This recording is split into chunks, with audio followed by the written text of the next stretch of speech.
action. Hello everyone, this is Super Cool, time for another Super Cool Reviews. They say never mess a good director's best work. Well, screw it. I'm doing The Dark Crystal. I know it's changed a lot in Jim Henson's history. I know it's one of those cult films, but you gotta admit, it has a lot of problems. But it's still good at the same time. So what's the premise? You have a world which is dying. Well, because why? Well, because this giant crystal is somehow in there cracked. And it created two species. The mystics, which are old, wise, and gentle, and the dreaded Skeksis, bird-riding creature things that now take possession of the crystal. But soon, with three suns will line up, which will end the world or maybe begin. I don't know. It's kind of confusing. So now a Gelfling, which is kind of like an elfling, except if you had a G in it, named Jen, let's find a remaining shard of the crystal and pop it back in the crystal before the world may end or be destroyed. Along the way, he's accompanied by another Gelfling named Kira, an old hag named Agora, Kira-Sock Fistgig, a bunch of creatures like podlings, land striders, weird turtle things. The list goes on. Alright. Okay. So I'll tell you the bad things of the movie. The rules they explain for the world, it's a little bit not explained well, and it's kind of confusing. Apparently Jim Henson couldn't fit all the ideas he had for this world into one movie, so he had to make part of it into a 3-part prequel comic. And I borrowed all 3 of them and read all 3 volumes. And they actually do explain a better example for this world. But also, the puppetry I still think still holds up even till this day. It's some parts. Because sometimes when you're having a quiet moment, the expressions just kind of make me, like when they're not moving and just stares blankly, just kind of makes me feel uncomfortable. And yeah, I know this was the 80s, and yeah, I know puppetry was still popular, but sometimes it gets confusing.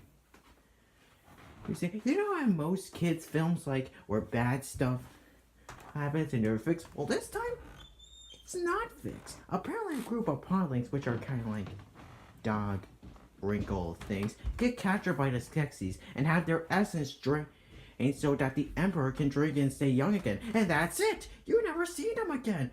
The guy gets a fee, of course, but they never get their essence back. They remain as slaves, and who knows where they are now? Why? Well, because there was never a sequel for this movie. At least, no. Well, I'll tell you what I like about this film. It's big. I mean, freaking big.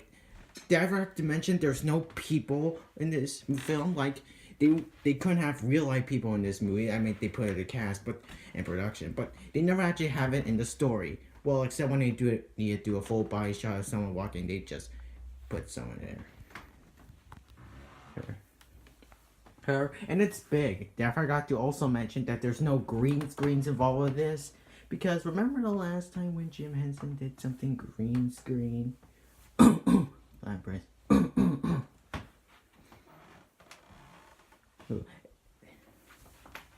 So yeah, the rules don't explain much of the world. Like, for example, how does a Gelfling get wings?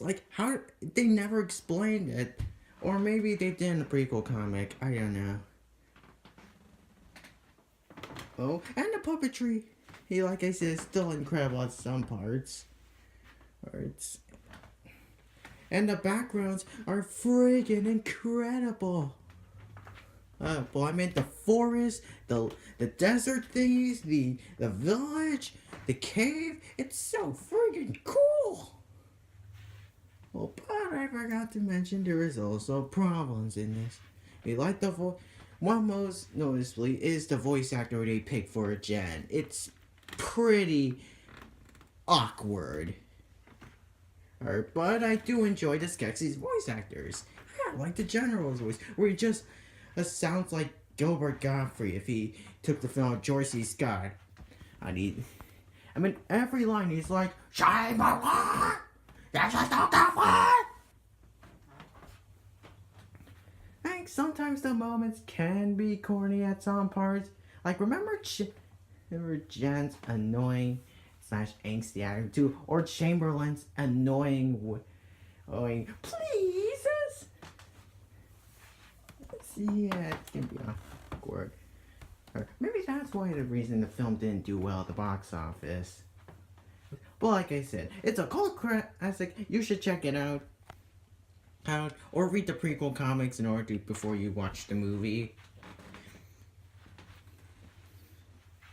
And well, that's it.